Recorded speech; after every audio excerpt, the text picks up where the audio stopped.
5 ఏళ్ల దిశ 1924 ఇక్కడ ఉండేవాళ్ళు పారిపోయారు. అమర్ రాజా లాంటి కంపెనీ, నాకు ఒక కోర్ కమిట్మెంట్ ఉండే కంపెనీ.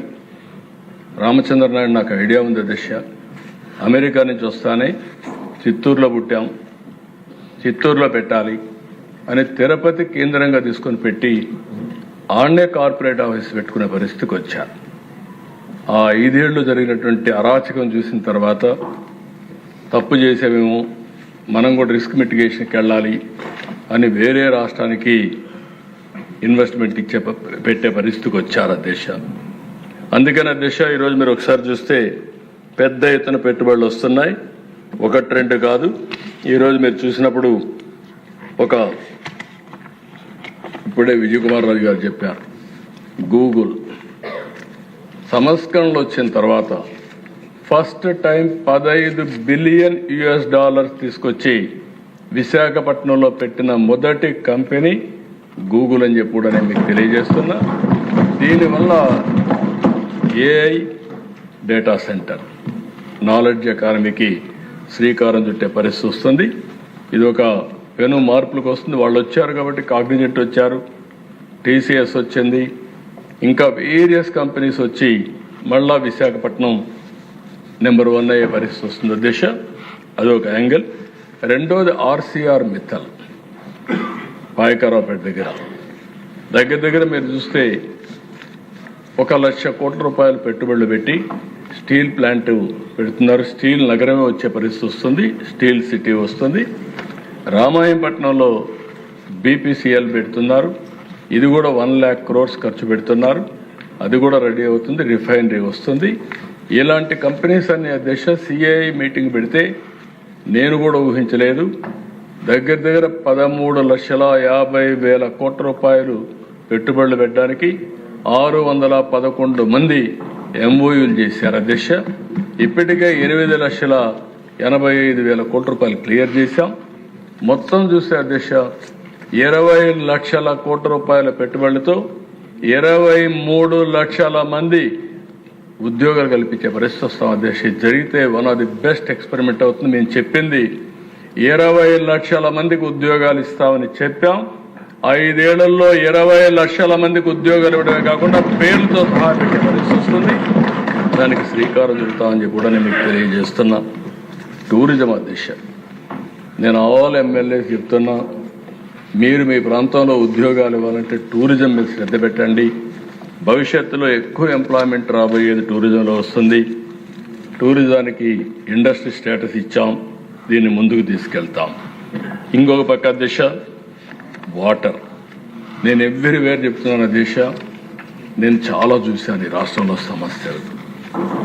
చిన్నప్పుడు ఎక్కడ చూసినా వాగులు, వంకలు, నదులు పొంగి పొర్లేటి. 8 నెలలు, 10 నెలలు, 12 నెలలు వాటర్ ఉండేవి, ఊట కాలువలు ఉండేటివి. రాను రాను కరెంట్ వచ్చింది, మనం వాటర్ కూడా ఎక్కువ వాడాం. వాటర్ని పెంచడానికి మాత్రం ఆలోచించలేదు. దీనివల్ల కరువు వచ్చింది, రాయలసీమ ఎడారిగా మారిపోతుందన్నారు. అదే సమయంలో అధ్యక్ష చాలా సమస్యలు వచ్చాయి. ఈరోజు ఈ రాష్ట్రంలో నీటిని ఏ విధంగా ఉపయోగించుకోవాలని చెప్పిన వ్యక్తి, మొట్టమొదటిసారిగా రాయలసీమకు కూడా నీళ్లు ఇవ్వచ్చు, కృష్ణా జలాలు రాయలసీమకు ఇవ్వచ్చు అని ఆలోచించిన వ్యక్తి నందమూరి తారక రామారావు గారి అధ్యక్ష. మిగిలి మంద్రి నీవా, తెలుగు గంగా, లేకపోతే గాలేరు నగరి, ఇలాంటివన్నీ ప్రాజెక్టుని కన్సీవ్ చేశారు. ఈరోజు అవన్నీ కూడా పూర్తి చేసే బాధ్యత తీసుకున్నాం.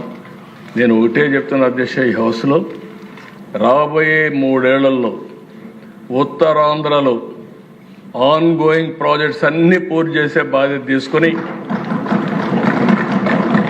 Polavaram left main canal, Uttarandhra Sujala స్రవంతిని పూర్తి చేసి వంశధార పోలవరం లింకేజ్ కూడా ఇస్తాం అధ్యక్ష.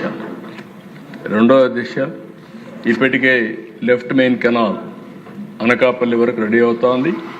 ఈ సంవత్సరమే విశాఖపట్నాన్ని తీసుకెళ్తాం. ఎప్పుడు మీరు ఆ ప్రాజెక్టు మీద మీకు ప్రత్యేకమైన శ్రద్ధ ఉంది. మీ నియోజకవర్గం ఆ ప్రాంతం అంతా కూడా తప్పకుండా అధ్యక్ష ఈ సంవత్సరం పోలవరం లెఫ్ట్ మెయిన్ కెనాల్ పూర్తి చేసే బాధ్యత ఈ ప్రభుత్వం తీసుకుంటామని కూడా మీకు హామీ ఇస్తున్నాను అధ్యక్ష. ఇది కాకుండా అధ్యక్ష ఈ సంవత్సరం మీరు చూస్తే హంద్రీ నీవా పూర్తి చేసి చివరి భూములకు నీళ్ళు ఇచ్చాం. అటు మడకశిర ఇటు కుప్పానికి ఇచ్చాం. కొన్ని వందల చెరువులు నింపగలిగాం. రాబోయే సంవత్సరం చిత్తూరుకి ఇస్తాం. అదే సమయం రాయచోటి ఆ ప్రాంతానికి అంతా కూడా నీళ్ళు ఇచ్చే బాధ్యత తీసుకుంటాం. దీనివల్ల అధ్యక్ష నాట్ ఓన్లీ అంద్రేనీవా ఇంకా మిగిలినటన్నీ కూడా గాలేరు నగిరి కూడా ఈ సంవత్సరం కడప వరకు తీసుకెళ్తాం. రాయలసీమలో ఉండే ప్రాజెక్ట్స్ అన్ని కూడా పూర్తి చేయడానికి ఈ ప్రభుత్వం పనిచేస్తున్నామని చెప్పి కూడా నేను మీకు తెలియజేస్తున్నా. పోలవరం అధ్యక్ష చాలా మందికి ఐడియా ఉంది. ఒకవేళ మీకు కూడా సమయం ఉంటే అధ్యక్ష అందరూ కలిసి ఒకరోజు పోలవరం పోయిరండి. మీకు ఒక ఐడియా ఉంటుంది. మళ్ళీ మీకు చూసే అవకాశం ఉండదు. దేశంలో అతి పెద్ద ప్రాజెక్టు, ఇంకా రాబోయే రోజులు ఇంత పెద్ద ప్రాజెక్టు వచ్చే అవకాశాలు కూడా లేవు. అలాంటి నేషనల్ ప్రాజెక్ట్ ఇది. దీన్ని ఏ విధంగా చేశారు మీరు చూశారు అధ్యక్ష. బైఫర్కేషన్లో హైదరాబాద్ అటు వెళ్తే ఈ ప్రాంతానికి అన్యాయం జరుగుతుందని వాళ్ళు ఇచ్చింది. ఆ రోజు అమరావతి నేషనల్ ప్రాజెక్ట్ పెట్టారు అధ్యక్ష. కానీ ఆ చరిత్రతో అని చెప్పాలని చాలా టైం అవుతుంది. ఆ రోజు నేను గట్టిగా కేంద్రాన్ని 2014 రిక్వెస్ట్ చేశా. 7 మండలాలు ఉన్నాయి, తెలంగాణలో ఉన్నాయి. అది లేకపోతే పోలవరం కట్టలేం. ఆ 7 మండలాలు మనకి ఇస్తే తప్ప నేను ప్రమాణ స్వీకారం చేయనంటే ఐఎమ్ సో హ్యాపీ. ఇప్పుడు కూడా జ్ఞాపకం ఉంటుంది నాకు.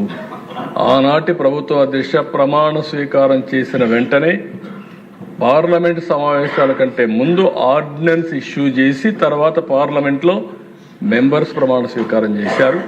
దానివల్ల ఈరోజు మీకు సాధ్యమయ్యే పరిస్థితి వచ్చింది. అలాంటి పెద్ద ప్రాజెక్టు మీరు ఆలోచిస్తే అధ్యక్ష కాపాడలేకుండా రాజకీయ కక్షతో దాన్ని గోదావరి పాలు చేసే పరిస్థితికి వచ్చారు. డయాఫామ్ వాల్ పూర్తిగా కొలాప్స్ అయింది. డయాఫామ్ వాల్ అంటే ఏమి తెలియకుండా ఈ హౌస్లో మేము చూసాం. ఎన్ని మాట్లాడారంటే అధ్యక్ష నాకు ఇప్పుడు కూడా జ్ఞాపకం ఉంటుంది. నేను చాలా బాధపడ్డాను ఆ రోజుట్లో. అలాంటి ప్రాజెక్ట్ని మళ్ళీ కొత్త డయాఫామ్ వాల్ మరిగా అధ్యక్ష ఈరోజు ఇక్కడ నీళ్లు సముద్రంలో పోయే నీళ్లు నల్లమల సాగర్ ద్వారా వెలుగొండకు తీసుకుపోవాలని ఆలోచిస్తున్నాం. అది కూడా మొన్న కూడా నేను కేంద్రాన్ని అడిగాను.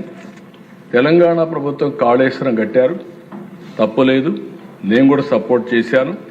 సముద్రంలోకి ఎందుకంటే అధ్యక్ష పోయిన సంవత్సరం కూడా ఈ సంవత్సరం దగ్గర 5,000 టీఎంసీ నీళ్లు సముద్రంలోకి పోయినాయి. ఇక్కడ ఒక 1,500-1,600 కృష్ణా రివర్ నుంచి పోయినాయి. అంటే మొత్తం కలిసి 5,000 టీఎంసీలో 200 టీఎంసీ నీళ్లు మనం తీసుకొని కరువు ప్రాంతాలకు పంపించగలిగితే పెద్ద గేమ్ చేంజర్ అవుతుంది. నీటి సమస్య ఉండదు. అలాంటి ప్రాజెక్ట్ మనం అడిగాం. కానీ తెలంగాణ దానికి ఇది చేస్తున్నారు, కరెక్ట్ కాదది. అందరం తెలుగు జాతి అంతా బాగుండాలి. ఇప్పుడు కొత్తగా నిన్న కూడా నేను చూశాను, ఆ ముఖ్యమంత్రి గారు మాట్లాడుతూ మాకు కూడా 1-2 సమస్యలు పరిష్కారం చేస్తే మేము కూడా సహకరిస్తాం విధంగా మాట్లాడారు. ఇచ్చి పుచ్చుకోవడంలో తప్పు లేదు.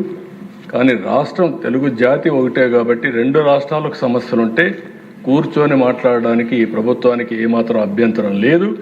కానీ నల్లమల సాగర్ని అడ్డు పెట్టడం మాత్రం కరెక్ట్ కాదని చెప్పి కూడా మీ ద్వారా ఆ ప్రభుత్వానికి విజ్ఞప్తి చేస్తున్నాను అధ్యక్ష. రెండోది అధ్యక్ష అగ్రికల్చర్, రైతులు. ఈరోజు మన రైతాంగం చాలా ఇప్పుడే డిప్యూటీ సీఎం గారు కూడా చెప్పారు. టెనెంట్ ఫార్మర్స్ ఎట్టున్నారు, రైతులు ఎట్టున్నారు, ఆ విషయాలన్నీ చెప్పారు. దీని మీద మనం ఒక్కసారి గుర్తుపెట్టుకోవాల్సింది మన రైతాంగం దేశం అంతా కూడా ప్రపంచం అంతా కూడా మీరు ఆలోచిస్తే డెవలప్మెంట్ జరిగే సమయంలో తక్కువ ఆదాయం వచ్చేది రైతులకే వస్తుంది, వ్యవసాయానికే తక్కువ ఆదాయం వస్తుంది. అది కూడా ఈరోజు వ్యవసాయంలో పెను మార్పులు వచ్చాయి. అంటే మన ఫుడ్ హ్యాబిట్స్ అన్నీ మారాయి. మనం ఇంకా వరి తయారు చేసుకుంటా కూర్చుంటే వరి ధాన్యం తినేవాళ్ళు కూడా లేరు. అలాంటి సమస్యలు ఉన్నాయి. ప్రపంచం మొత్తం ఇంకొక పక్క ఆలోచిస్తే ఎక్కడికక్కడ కెమికల్ ఫెర్టిలైజర్స్ ఎక్కువ వాడితే అది కూడా వాడే పరిస్థితులు లేరు. ఇలాంటి సమస్యలు వస్తున్నాయి. అందుకే అధ్యక్ష నేను దీన్ని ఒక ప్రతిష్టగా తీసుకున్నా. వ్యవసాయాన్ని ఎట్టి పరిస్థితుల్లో కూడా రైతుకు అండగా నిలబడే విధంగా, రైతు ఇబ్బంది పడకుండా చేయాలనే ఉద్దేశంతోనే రాయలసీమ మొత్తం హార్టికల్చర్ హబ్గా తయారు చేస్తాం అధ్యక్ష. ఈరోజు నేను గర్వంగా చెప్పగలుగుతున్న ఈ హౌస్లో ఒకప్పుడు ఎడారిగా మారిపోతుందనుకున్న అనంతపురం జిల్లా ఎడారిగా మారిపోవడం కంటే ఈస్ట్ గోదావరి కంటే మెరుగైన ఫలితాలు సాధించే పరిస్థితికి ఈరోజు వచ్చింది. దీనికి నేను గర్వపడుతున్నా ఈ అసెంబ్లీలో. అంటే వాళ్ళకి కావాల్సిన నీళ్లు ఇస్తే ఏ విధంగా మారుతుందో ఒక ఎగ్జాంపుల్ అధ్యక్ష. రెండో అధ్యక్ష, ఈరోజు దేశంలో నెంబర్ 1 హార్టికల్చర్లో మనం ఉన్నాం రాయలసీమ వల్ల.